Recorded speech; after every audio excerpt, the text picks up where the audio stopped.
Question 38 is about a complicated process. In IB, they always give us a different process. Maybe you memorize it already, then you can do it quickly.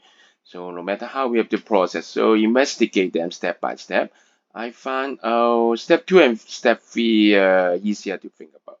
For step 2, notice the difference. Okay, to change the oxygen becomes the hydrogen.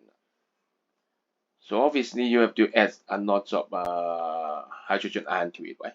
So it has to have some acidic environment. So hydrochloric acid. We are not replacing the NO2 with NH3, right? No. So the next one, okay, for the first stage, okay, NH3 plus become NH2. We have to take away the hydrogen ion. So how to do it? Add some alcohol. Add some alkaline to it, okay? So sodium hydroxide can help, okay?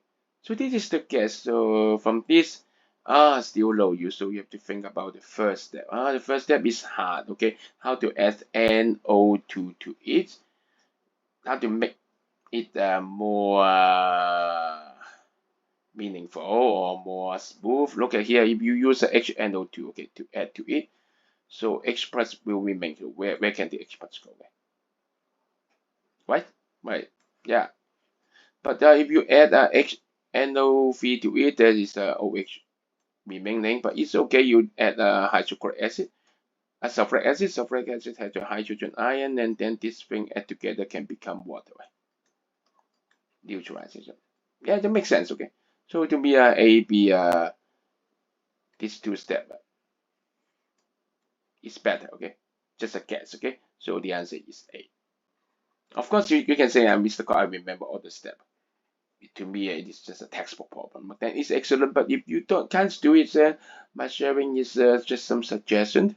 If in exam you find something you don't know, just try to look at the difference between the reactants and the products. Think about what is required, and then probably you will be closer to the answer. Okay, choosing two options to one is better than 4 to 1.